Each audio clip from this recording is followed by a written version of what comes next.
Hey guys, welcome back to my channel. I have what I believe is an original tag video for you today. I have looked around on YouTube, I've searched, and I have not found another tag like this.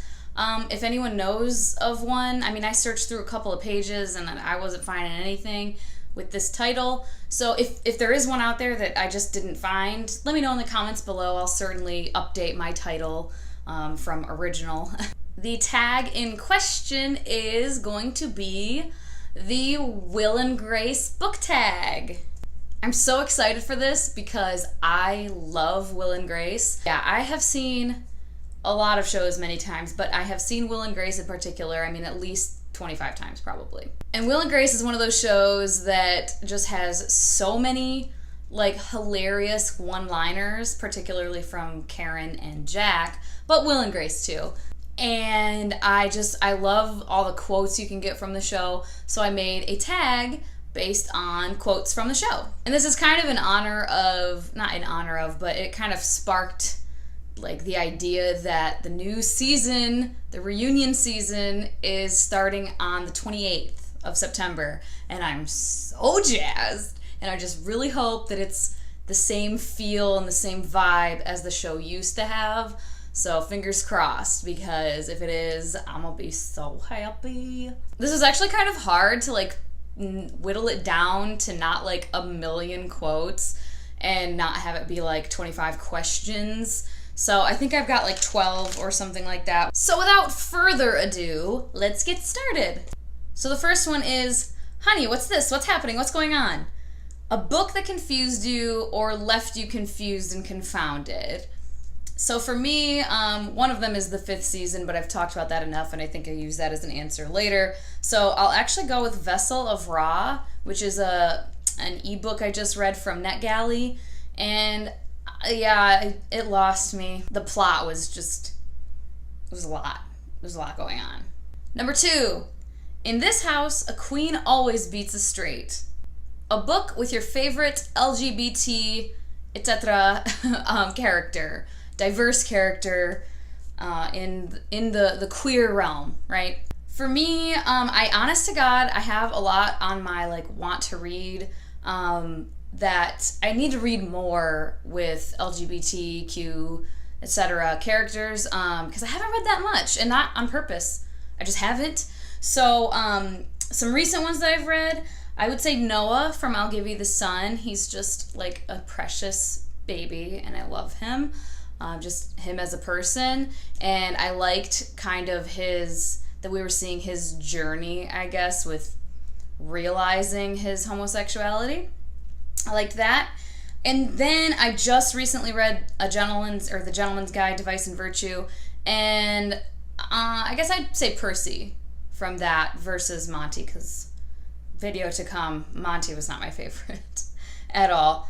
But again, Percy was just a sweet, kind, very intelligent character. He had a lot going on because it's back in the day, and he's gay, and he also has, I don't want to spoil stuff, actually.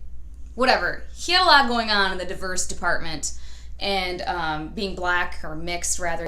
He was very interesting, and I thought he was written very well. Number 3 is My Ride's Here. It looks like a huff. I think I'll leave in it. This one is your most aggravating friend or relationship fallout in a book. This is something that irks me a lot when there's a nonsense fight that you're this doesn't really need to be a fight, and it feels kind of contrived. The most recent one I can think of is This Raging Light, which actually I did enjoy that book, but Lucille, the main character, has a fallout with her best friend that just was kind of weak sauce to me. And they didn't speak for weeks, and it was just kind of silly. Number 4, I'm not good or real. I'm evil and imaginary. This is your favorite or most memorable for you villain. My initial answer was The Darkling, but I'm I feel I've said that before, and I feel that's kind of, it's just one that you go to if you've read that series, the Grisha trilogy. He is a well-written villain. But then I had the thought of, and it's been a long time since I read this, and I don't remember exactly why, but I remember the warden from Holes being just like super evil. Didn't she have like poison on her fingernail and her nail polish was like laced with poison, and she was like terrorizing these kids? She was kind of a psycho, like super psycho. So the warden is my final answer. Number 5 is You Better Watch It Lady, or next time you take a bath it'll be rub-a-dub-dub, I dropped a blender in the tub. This is your favorite or most memorable thriller, just in general, like the book itself, or your favorite specific murder in a book. I went with Dark Places by Gillian Flynn for this because there's a whole lot of crazy murder crap happening in that book. A lot of it. Sidebar, I just actually counted my questions and there's more than 12. Not that many more. I think it's 15. Sorry, guys. I kind of went ham. Number 6 is Karen once told me that Christmas celebrates the birth of our Lord Cartier. Your favorite Christmas story or book. And I would have to pick, I read kind of the same Christmas books, like holiday books, like every year, because I love Christmas so much. And 2 of them are What Child Is This by Caroline B. Cooney, or Starry Starry Night, which is a short story collection. 7 is Oh Honey, I Would, but I Don't Want to. A book that you just don't want to read ever. And for this, I have to say, I actually was having kind of a hard time picking. I was saying 50 Shades, but I'm like, meh. But Dan in his books was talking about this recently. And yeah, I just don't have a desire to read it. Illuminae by Jay Kristoff and somebody else. And I love Nevernight, and I'm reading God's Grave right now. Just started. But yeah, when I see the format, I want no part of it. Number 8. Grace, go to bed. You obviously had a very busy day of crazy. Your most memorable or the craziest character or book that you can think of. And I guess character, first I picked Cersei, but I've never actually read Game of Thrones, but like on the show, she's psycho. She's unhinged. But something I have read is, and I forget her name right now, it's the one Gillian Flynn book I don't have. Gone Girl. I can't remember her name. The main character, though, that's like pure crazy. Number 9. Heard that. I am metaphorically curled up in the fetal position and you continue to kick me about the ear, nose, and throat. A book that kept hurting you. My most recent read that did this to me, that's in my mind, is The Sky is Everywhere. Because, oh my god, like, the descriptions of... It's not spoiling anything because it's like on the jacket. I think the description of the book is that the main character has lost her sister. Her sister's died. And it's like her journey with that. And oh my god, such depressing like moments of like dealing with the loss. And it broke my heart over and over again.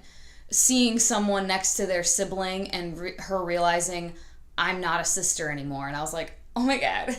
I'm going to start crying. Like, I might start crying right now thinking about it. It was very sad, but very good. Like, I love it. Number 10. I don't care if he's rich or poor, fat or thin, as long as he's rich and thin. You're the most materialistic or shallow character. I did have a hard time picking this. I just love that quote, and, like, the thought came to me of, like, ooh, that could be about materialistic character. But, the one I ended up going with was Lord Akeldama. I never know how to say it. Lord Akeldama from the Parasol Protectorate series. Because he has a lot of materialistic things that are quite important to him. Blech. 11. That's a lucky flesh-eating virus that gets her. The sexiest or most attractive character. This is kind of honestly always hard for me because they're fictional characters in books. And while I can get a picture for them, like I can't get a full picture for them. But I'm kind of going with like sexiest, like they have like good sexy time, which would be, I mean, kind of an obvious one for Sarah J. Maas fans is Rhysand, whatever. And then also Lord Macon from the Parasol Protectorate series, because him and Alexia get down and seems like a good time. 12 is I cost a little more, but I'm worth it. A book or author that you would consider spending your budgeted gas or food money on. I mean, in real life, don't do this, guys. Like, food and transportation are pretty important, but just for funsies. And I would say Jandy Nelson, now having read, I think her only 2 books currently, and I really hope there's a lot more coming, because YA contemporary is not typically my thing, but I can so get down with her writing style. And then Sarah J. Maas and Emily Bronte, because Wuthering Heights, I just keep buying copies of it. I don't have that many yet, but I've slowly started acquiring more. 13 is You Say Potato, I Say Vodka.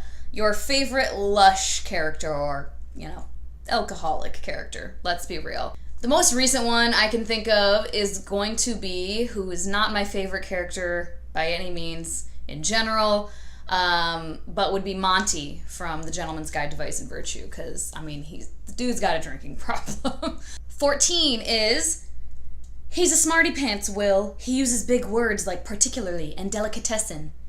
Book that, for you, was pretentious, or seemed pretentious or condescending. I think if you've been watching, you should know what I'm going to say. That is the 5th season. 15. Grace, that blouse hurts like a hangover. Worst book hangover. This might not be the worst one, but it was pretty bad. My best friend and I both read this duology, and we were just like, what is life? What do I do with my time? I don't understand. What do I read? Like, we were struggling to find something to, fill that hole of The Wrath and the Dawn and The Rose and the Dagger. Especially The Wrath and the Dawn. After that one and before The Rose and the Dagger came out, we were just like, well, shit. What do we do now? 16. Have you lost your mind as well as your looks? I ain't babysitting. Worst kids in a book. Sharp Objects by Gillian Flynn. The daughter, there's 2 daughters. The main character is a daughter, but her sister, girl, if you've read the book, you know what I'm talking about. I don't want to spoil anything. Bitch is crazy. 17. The only other person I've apologized to is my mother, and that was court-ordered. Worst mom-daughter or just parent-child relationship. Again, Sharp Objects is a great contender for that. Or Down Among the Sticks and Bones, because those parents were just painful. 18. Okay, sorry, guys. I thought there were way less questions. I said 12 initially. Whatever. 18. Honey, I don't produce theater. I am theater. Most vivacious or theatrical character. And for this, I also recycled another one, and I picked Lord Akeldama. Lord Akeldama. That's what I'm going with. Anyway, from the Parasol Protectorate series, because he is freaking fabulous. He is just larger than life, everything he does, and he is just the epitome of, fabulosity. Okay, that's all. Sorry that there's, a million questions. If you want to do this tag, I'm going to tag a few people, link down below, because, I want people to do it, because I think it's fun. Hopefully other people love Will and Grace as much as I do, or at least like it, and want to do this tag. If you don't feel like doing all the questions, take some out. Who cares, right? Whatever. There's no rules. Thanks for watching, guys. Hope you enjoyed it. Let me know in the comments below if you thought this was a fun tag. And if I don't tag you, certainly feel free to do it anyways, and link it back to me, please. Thanks so much for watching, guys, and I will talk to you next time. Bye-bye.